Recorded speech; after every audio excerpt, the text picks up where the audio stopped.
noite, queridas amigas, queridos amigos do Centro Espírita Caminheiros da Luz. Que a paz do nosso amigo imparável, nosso Mestre Jesus, possa nos acompanhar nesta noite, nesse nosso singelo encontro, no qual paramos um pouco das nossas vidas atribuladas, os nossos interesses mundanos do cotidiano, para nos voltarmos a Ele, a nossa luz, a nossa plenitude, aquele que nos guia, que nos espera no caminho da verdade, no caminho da vida eterna. Eu gostaria de iniciar agradecendo ao convite da direção da casa, em nome da Renata, dizer que é um prazer enorme estar aqui com vocês hoje. Ainda mais agora que nos aproximamos do Natal, estamos mais próximos dessa época que se convencionou denominar de renovação, em que, querendo ou não, nos voltamos ao nascimento do nosso mestre amigo, ao nascimento de Jesus, e também, por que não dizer, em que nos voltamos às possibilidades do nosso renascimento, da nossa reforma íntima, dos nossos projetos de aperfeiçoamento pessoal enquanto espíritos eternos. E é nesse contexto que hoje eu proponho uma conversa sobre a humildade. E a humildade é engraçada porque normalmente quando se diz humildade, quando se fala em humildade, é como aquela lição da escola que a gente fala, humildade eu já sei, pula essa página aqui, pula esse trecho, humildade eu sei o que é humildade. Humildade é o oposto de orgulho, né? Não é isso que normalmente se diz? Então a humildade, muitas vezes, embora uma virtude tão importante, é relegada a segundo plano. E pior do que isso, ela às vezes é meio confundida com algumas atitudes que nós aprendemos na nossa sociedade, aqui na nossa sociedade terrestre, do mundo de provas e expiações, que nós aprendemos como corretas e que são práticas, condutas que sufocam a humildade e nos impedem de ver e vivenciar essa virtude no modo como Jesus nos trouxe há 2000 anos. É por isso que muitas vezes nós confundimos humildade com uma atitude servil, com uma atitude omissa, com aquele mongezinho que fala baixo, que não contesta nada.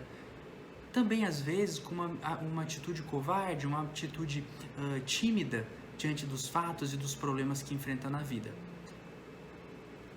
Essa confusão é que eu proponho que nós desenrolemos esse fio, tiremos esses vernizes que a sociedade nos impõe e tentemos enxergar a humildade de uma forma diferente, a partir, claro, da codificação de Kardec.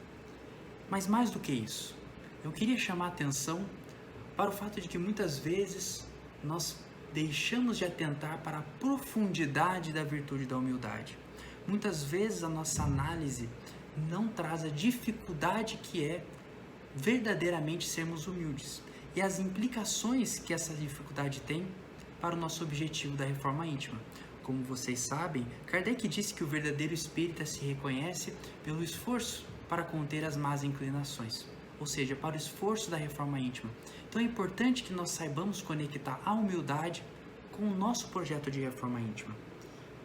E a humildade, meus amigos, não podemos deixar de iniciar com esse tema, senão pelos ensinamentos do próprio Jesus, já que a humildade é a base de inúmeras das passagens de Jesus, e se vocês pararem para observar no Evangelho segundo o Espiritismo, a segunda bem-aventurança mencionada é bem-aventurados os pobres de espírito, pois que deles é o reino dos céus. Ou seja, primeiro Kardec traz bem-aventurados os aflitos e depois já traz os pobres de espírito.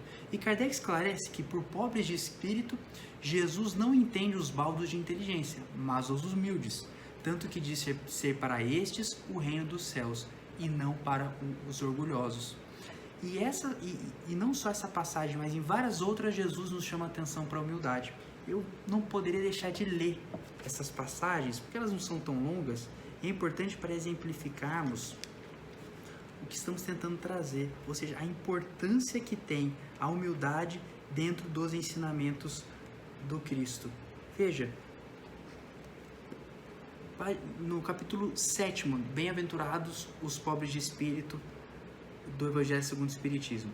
Por essa ocasião, os discípulos se aproximaram de Jesus e lhe perguntaram: quem é o maior do reino dos céus? Jesus, chamando assim o menino, o colocou no meio deles e respondeu: digo-vos, em verdade, Porque se não vos converterdes e tornardes quais crianças, não entrareis no reino dos céus. Aquele, portanto, que se humilhar e se tornar pequeno como essa criança, será o maior no reino dos céus. E aquele que recebe em meu nome a uma criança, tal como acabo de dizer, é a mim que recebe. E depois, em outra passagem, já no final das reflexões, quando a mãe dos filhos de Zebedeu pede que um sente à direita e outro à esquerda de Jesus, Jesus conclui a lição dizendo: sabeis que os príncipes das nações as dominam e que os grandes as tratam com império. Assim não deve ser entre vós, ao contrário. Aquele que quiser tornar-se maior, seja vosso servo, e aquele que quiser ser o primeiro entre vós, seja vosso escravo. Do mesmo modo que o Filho do Homem não veio para ser servido, mas para servir e dar a vida pela redenção de muitos. Veja, Jesus não só coloca a humildade em diversas de suas passagens, como coloca a si mesmo numa posição de humildade, de servidão, e coloca essa servidão como uma condição para ingressar no reino dos céus. Vejam a centralidade da humildade para a doutrina cristã e, como veremos também, obviamente, aprofundando, para a doutrina espírita. Vejam outra passagem do Evangelho. Jesus entrou em dia de sábado na casa de um dos principais fariseus para aí fazer a sua refeição. Os que lá estavam o observaram. Então, notando que os convidados escolhiam os primeiros lugares, propôs-lhes uma parábola, dizendo: quando fordes convidados para bodas, não tomeis o primeiro lugar, para que não suceda que, havendo entre os convidados uma pessoa mais considerada do que vós, aquele que vos haja convidado venha dizer-vos: dai o vosso lugar a este, e vos vejais constrangidos a ocupar, cheios de vergonha, o último lugar. Quando fordes convidados, ide colocar-vos no último lugar, a fim de que, quando aquele que vos convidou chegar, vos diga: meu amigo, venha mais para cima. Isso então será para vós um motivo de glória, diante de todos os que estiverem convosco à mesa, porquanto todo aquele que se eleva será abaixado, e todo aquele que se abaixa será elevado. Vejam, mais uma passagem que Jesus coloca a humildade como uma condição fundamental do verdadeiro cristão. E quando a gente passa a analisar essa questão da humildade, por que Jesus colocou ela de forma tão importante? Por que a humildade? Por que não o outro? Por que não a caridade? Por que justamente a humildade? Kardec já nos explica logo de início, logo no primeiro comentário deste capítulo do Evangelho segundo o Espiritismo, Kardec coloca aqui: dizendo que o reino dos céus é dos simples, quis Jesus significar que a ninguém é concedida entrada nesse reino, sem a simplicidade de coração e humildade de espírito, que o ignorante possuidor dessas qualidades será preferido ao sábio que mais crê em si do que em Deus. Em todas as circunstâncias, Jesus põe a humildade na categoria das virtudes que aproximam de Deus e o orgulho entre os vícios que dele afastam a criatura. Isso por uma razão muito natural, a de ser a humildade um ato de submissão a Deus, ao passo que o orgulho é a revolta contra ele. Mais vale, pois, que o homem, para a felicidade do seu futuro, seja pobre em espírito, conforme o entende o mundo, e rico em qualidades morais. Vejam então que reflexão importante de Kardec, porque Kardec coloca a humildade como a base do ato de submissão a Deus. E vejam como isso tem reflexos muito importantes na nossa vida. Porque veja, se eu não sou humilde, eu não consigo me submeter a Deus. O que significa eu me submeter a Deus? Significa eu aceitar as provas que eu passo pela vida, eu aceitar as consequências dos meus atos, eu aceitar a lei de Deus. Se eu não consigo me resignar ao que me acontece na vida, como eu posso ter paz de espírito? Como eu posso crescer enquanto espírito imortal? Se eu não consigo essa conexão com Deus, essa conexão que envolve submissão. É claro que não é uma via de mão única, é uma via de mão dupla. Eu busco Deus e me submeto às suas leis, porque sei que Ele é o Criador do Universo, causa primária de todas as coisas, o ser perfeito, infinito em amor, infinito em bondade, infinito em justiça, porque eu sei que sem Ele eu não posso caminhar. Assim como Ele me reconhece como seu filho, e infinitamente bondoso, me dá as oportunidades de ser um co-criador do seu universo. Mas nessa via de mão dupla, é inevitável que eu me submeta à sua lei de amor, justiça e caridade, mas me submeta. Como eu vou me submeter ao Criador do universo e resignar-me diante de suas leis, se eu ainda tenho o espinho do orgulho em meu coração, se eu me considero superior a Deus, superior aos meus irmãos, superior aos meus iguais? Não há como, portanto, sequer iniciarmos um estudo de qualquer doutrina espiritualista que coloque Deus, o Deus único, o Criador do universo, muito menos então os ensinamentos de Jesus, se não formos humildes, se não soubermos cultivar a humildade em nosso coração. Mas não para por aí as reflexões da humildade em nossas vidas, porque para além de um ato de submissão a Deus, a humildade é uma virtude que implica a contraposição ao orgulho.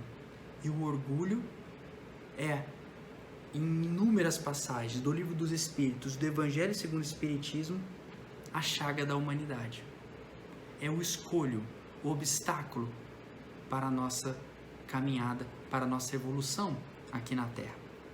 E quando eu trabalho com a noção de humildade, se contrapondo ao orgulho, eu começo a ver que a humildade condiciona outras virtudes. E por isso se estabelece de forma basilar tão importante. Veja, na lição O Orgulho e a Humildade, um dos textos mais bonitos do Evangelho segundo o Espiritismo, em que o Espírito Lacordaire trata justamente dessa comparação entre humildade e orgulho, mas sobretudo de uma equiparação da humildade com a caridade. Em determinado trecho, Lacordaire coloca: sem humildade, podeis ser caridosos com o vosso próximo? Não, pois que este sentimento nivela os homens, dizendo-lhes que todos são irmãos, que se devem auxiliar mutuamente e os induz ao bem. Mais à frente, Lacordaire coloca: todos vós que dos homens sofreis injustiças, sede indulgentes para as faltas dos vossos irmãos, ponderando que também vós não vos achais isentos de culpas. É isso caridade, mas é igualmente humildade. Então veja, a partir do momento em que eu não consigo me colocar como um ser igual aos meus irmãos, veja, um ser que se submete a Deus e que também se considera igual aos seus irmãos, que foram criados também pelo mesmo Deus e que estão também fadados ao mesmo destino da felicidade eterna, o da paz eterna. Quando eu não consigo entender essa minha posição de equivalência com os meus irmãos, eu sequer consigo ser indulgente, eu não consigo ser caridoso, eu não consigo desenvolver qualquer tipo de empatia, porque a empatia pressupõe que eu consiga me colocar no lugar do outro. Como eu vou me colocar no lugar do outro se eu me considero superior ao outro? Como que eu poderia empreender qualquer tipo de ação tendente ao próximo, tendente a auxiliar ao próximo, se eu não consigo me colocar numa condição de igual, numa condição de igualmente sofredor, igualmente equivocado nas batalhas da vida? Até porque, como veremos adiante, se eu não tenho humildade, eu não reconheço meus erros, eu não reconheço meus defeitos, eu reconheço os defeitos do outro, mas os meus não. E assim eu não consigo amar, porque eu crio uma crisálida em torno de mim, eu crio uma bolha em torno de mim, uma bolha que me afasta de conseguir enxergar o outro. A falta de humildade, o orgulho nos cega, e nos cega da pior forma possível, porque cega os nossos corações, cega o nosso olhar espiritual, cega a nossa capacidade de enxergar o outro como alguém de que necessita de tanto perdão e de tanto amparo quanto eu mesmo preciso.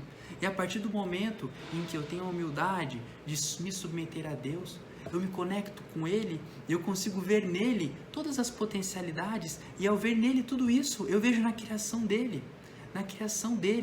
todo o espaço para eu atuar, e todo o espaço então para eu atuar como igual aos meus irmãos. Isso é humildade. Humildade é igualdade e humildade é caridade. Não tem como eu exercer a caridade sem exercer a minha humildade, porque senão será uma mera esmola.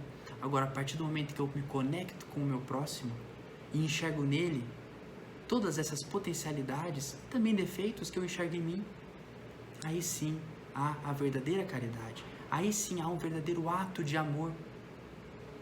E é por isso que Raul Teixeira, numa comparação sensacional, em uma palestra na Federação Espírita do Paraná, coloca que a humildade é a trilha sobre a qual o amor se move. Ninguém consegue amar se não for humilde. Claro, claro. Como eu vou amar alguém que eu considero meu inferior? Como eu vou amar alguém se eu não consigo ver virtudes em ninguém senão em mim mesmo? Como eu poderei ter um ato genuíno de amor, de abnegação e desprendimento se eu continuo atado a esse padrão de pensamento que me cega e que me mantém atrelado a falsas virtudes que eu carrego e que me impede de enxergar as minhas próprias sombras que todos nós temos? Então veja, a humildade é a trilha sobre o qual o amor se move. E continuando, dentro dos ensinamentos de Jesus e do Evangelho segundo o Espiritismo, há uma passagem muito importante também sobre a trave e o argueiro no olho. Aquele velho ditado do cisco, o cisco no olho do outro, né? O cisco no olho do outro a gente vê. Agora, a trave, o caminhão no nosso olhar, nós não vemos.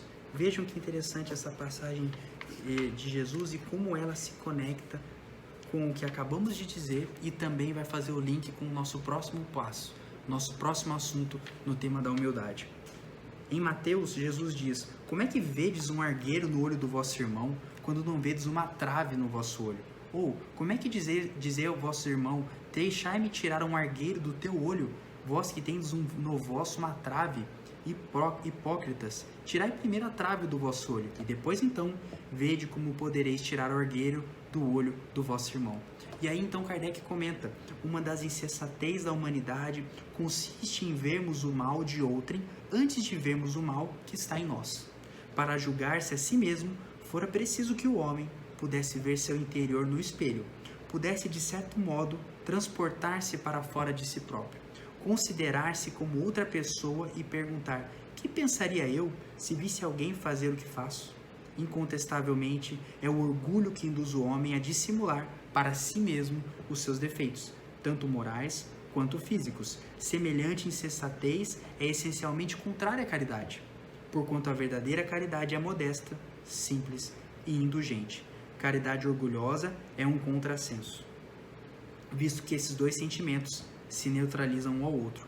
Com efeito, como poderá um homem, bastante presunçoso para acreditar na importância da sua personalidade e na supremacia das suas qualidades, possuir ao mesmo tempo abnegação bastante para fazer ressaltar em outrem o bem que o eclipsaria, em vez do mal que o exalçaria? Por isso mesmo, porque é o pai de muitos vícios, o orgulho é também a negação de muitas virtudes. Ele se encontra na base e como móvel de quase todas as ações humanas. É essa a razão porque Jesus se empenhou tanto em combatê-lo como principal obstáculo ao progresso. Veja então que interessante, já em outro capítulo do Evangelho segundo o Espiritismo, em Bem-aventurados os que são misericordiosos, novamente volta a lição da humildade. A lição da humildade como contraponto ao orgulho e como a necessidade de cultivar essa virtude dentro de nós para que possamos efetivamente evoluirmos enquanto espíritos imortais. E como não praticarmos a humildade nos impede de caminhar adiante e nos impede de implementarmos verdadeiramente a reforma de nós mesmos. Agora, é claro, como vocês podem ver, a humildade verdadeira não é a humildade do servil, não é a humildade do tímido, não é a humildade da covardia.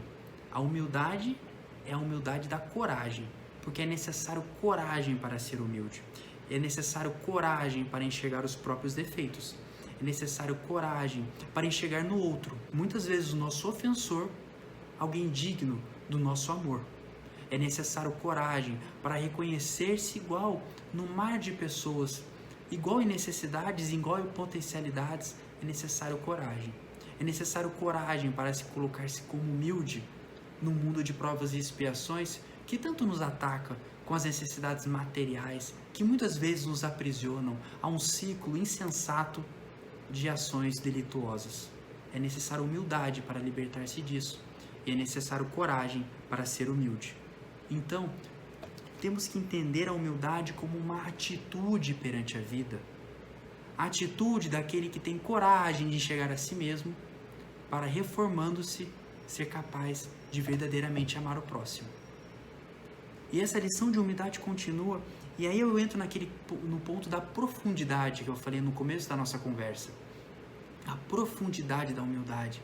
A humildade não é a postura do monge bondoso, do monge que não se contrapõe a nada, do monge que escuta tudo passivamente.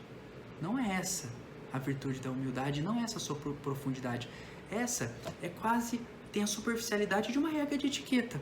Como comer com garfo, como me portar em sociedade, o que falar, o que não falar. Isso é uma regra de etiqueta, isso é superficial, mas se fosse isso a humildade, nós não precisaríamos que Jesus tivesse vindo até nós para nos ensinar o verdadeiro caminho. A humildade é muito mais que isso, e quando nós lemos com atenção a lição do argueiro e da trave do olho, nós começamos a perceber o alcance da humildade enquanto virtude do homem, do espírita, do cristão. Porque Kardec coloca bem claramente, para julgar-se a si mesmo, fora preciso que o homem pudesse ver seu interior no espelho, pudesse de certo modo transportar-se para fora de si próprio, considerar-se como outra pessoa e perguntar: que pensaria eu se visse alguém fazer o que faço? Veja, a humildade é uma condição para eu enxergar o outro, como eu disse antes, mas uma condição para eu enxergar a mim mesmo. E aí nós entramos então no campo da reforma íntima, porque não há reforma íntima verdadeira sem humildade. Isso também é muito importante, porque é muito comum eu digo isso por mim mesmo, nós espíritas, quando abraçamos a causa espírita e abraçamos o Evangelho de Jesus, nós de imediato nos consideramos já então plenamente afeiçoados a todas as lições do Cristo. E nos consideramos então já prontos para a reforma íntima. Mas nós esquecemos de aceitar e de compreender a dor que é o processo de reforma íntima. A reforma íntima não é um processo de conhecimento dos ensinamentos do Cristo, das reflexões de Kardec. A reforma íntima é um processo de conquista de nós mesmos. É um processo de plenitude interna que envolve tropeços, dores, quedas e que envolve levantar. E que envolve saber olhar para isso que nós somos. Olhar para isso, essa bagagem que nós carregamos. Essa bagagem muitas vezes inconsciente que carregamos de outras vidas. E envolve saber olhar para isso. E olhar para isso muitas vezes é doloroso. E por isso que humildade é coragem. Porque é necessário coragem para ter a humildade de reconhecer que erramos. É necessário humildade, é necessário coragem para termos a humildade de reconhecer que há uma sombra ali dentro de nós. Uma sombra que é difícil de tirar, mas que cabe apenas a nós vencermos esse obstáculo. É necessário coragem para entender que nós somos espíritos imperfeitos, que cairemos, mas que também levantaremos. E veja então como a reforma íntima se coloca como um aspecto primordial e por que eu estou trazendo essa questão da reforma íntima conectada com a humildade. Na questão 122 do Livro dos Espíritos, que é uma das questões mais importantes, difícil eleger uma questão mais importante no Livro dos Espíritos, porque são tantas reflexões valiosas, mas a questão número 122, na 122, sem contar as letras, o Kardec está perguntando sobre o livre-arbítrio. E os espíritos respondem que o livre-arbítrio se desenvolve à medida que o espírito adquire a consciência de si mesmo. E que essa consciência de si mesmo, essas ações do espírito, pautadas no livre-arbítrio, são influenciadas por agentes externos. E quando o Kardec pergunta de onde vêm essas influências que são exercidas sobre o livre-arbítrio, os espíritos respondem que dos espíritos imperfeitos, que procuram apoderar-se dele, dominá-lo e que rejubilam com o fazê-lo sucumbir. E na letra B da questão 122, que é o ponto importante mais importante dessa questão, Kardec pergunta: tal influência só se exerce sobre o espírito em sua origem? E aí os espíritos respondem, ou seja, essa influência dos espíritos, ela vai até quando? só quando ele é um espírito primitivo, continua para sempre? Como é isso? E os espíritos respondem: acompanha-o na sua vida de espírito, até que haja conseguido tanto império sobre si mesmo que os maus desistem de obsidiá-lo. Vejam então que nessa questão, Kardec e os espíritos respondem a Kardec que a influência dos espíritos é algo normal em nossa vida e que, de certa forma, nós só estaremos livres dessas más influenciações, dessas más inclinações que são potencializadas pelos nossos irmãos desencarnados, a partir do momento em que nós conquistarmos, tivermos o império de nós mesmos. Então veja como a caminhada espiritual é uma caminhada de conquista de nós mesmos, conquista da nossa plenitude, conquista da nossa essência, porque em síntese, quando estamos atrelados à matéria e atrelados às paixões, atrelados às nossas más inclinações, aos nossos desvios, a verdade é que nós não somos donos de nós mesmos. A verdade é que quando nós sucumbimos à matéria, aos desejos materiais, aos vícios da matéria, vícios morais, vícios materiais da matéria, nós simplesmente não somos donos de nós mesmos. Nós não temos o controle da nossa caminhada espiritual. E como eu adquiro o controle dessa nossa caminhada espiritual? Mediante a reforma íntima. E como eu faço a reforma íntima? Questão 919.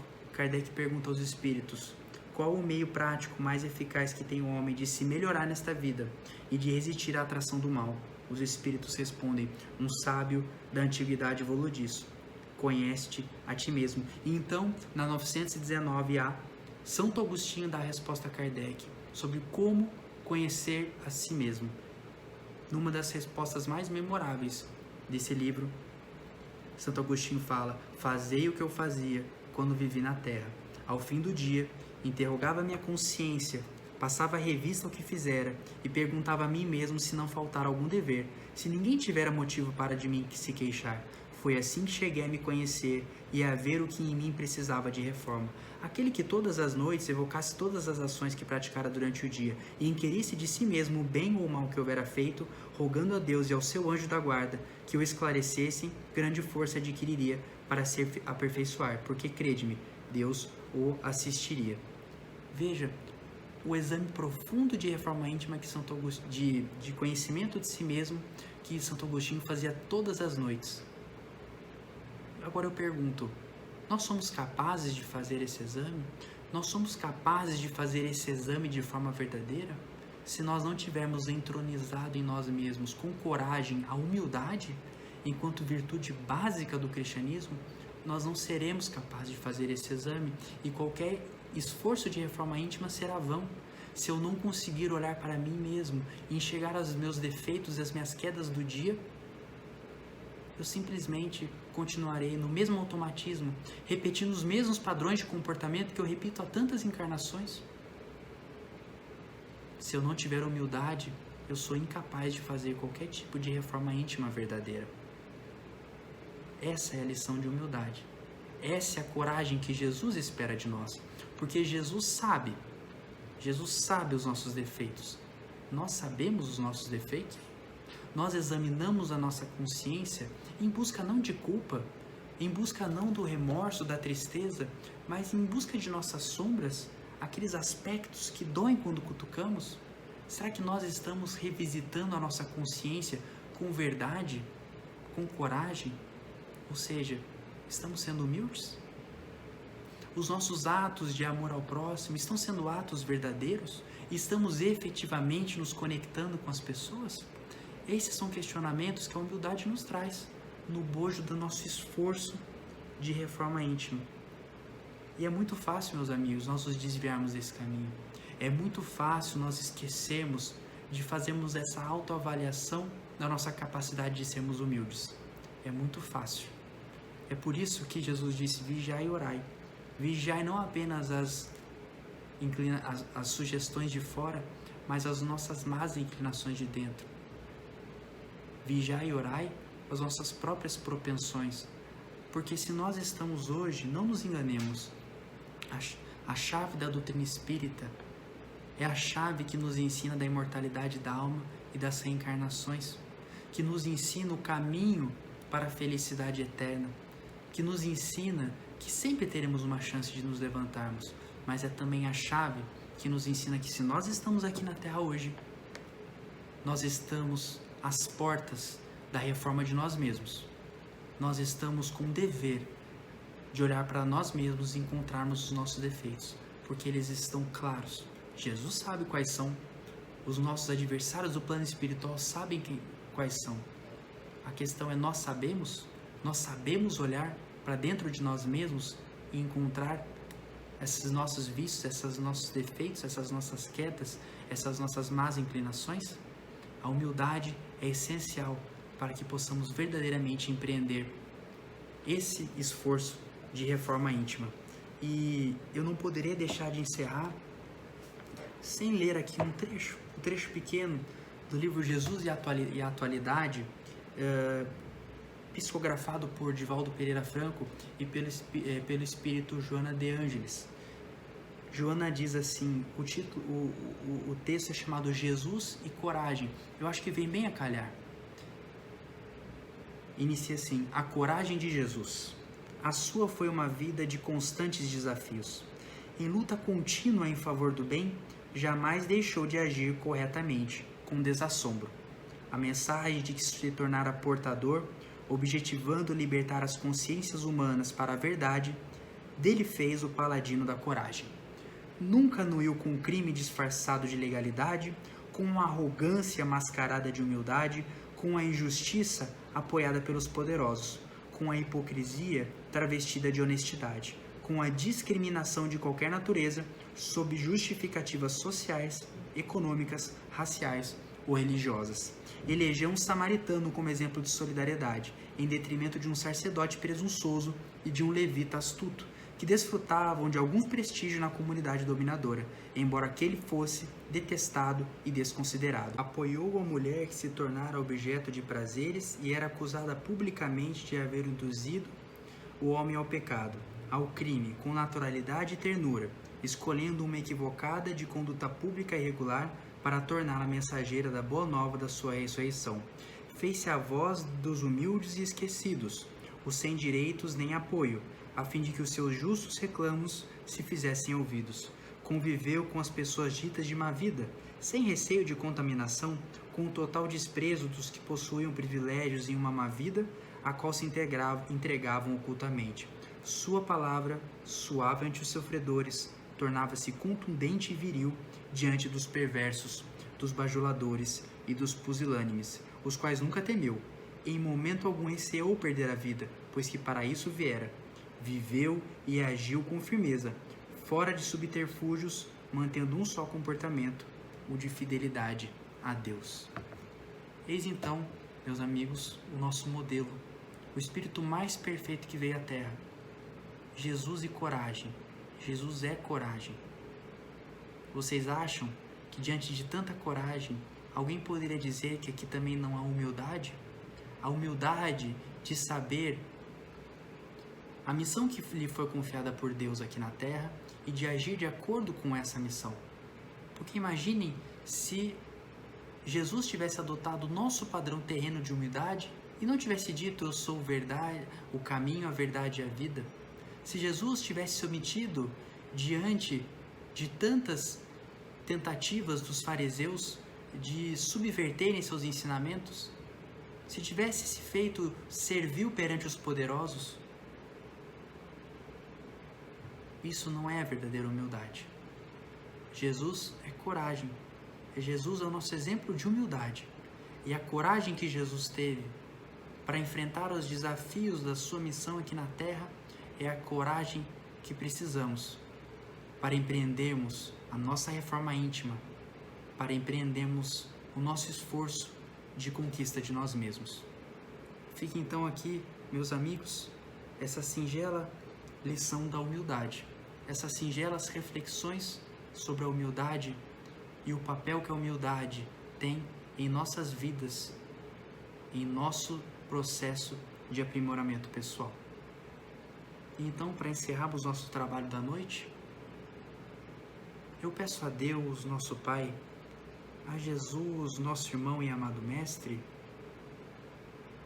que nos abençoe na conclusão de nossas reflexões e que, por misericórdia, permitam que seus emissários estejam juntos de nós, nos ajudem a edificar dentro dos nossos corações o santuário da humildade que nos permite enxergar no nosso próximo um irmão de caminhada imortal, um irmão que talvez tenha caído, mas um irmão que caminha conosco, assim como nós também já caímos e nos levantamos.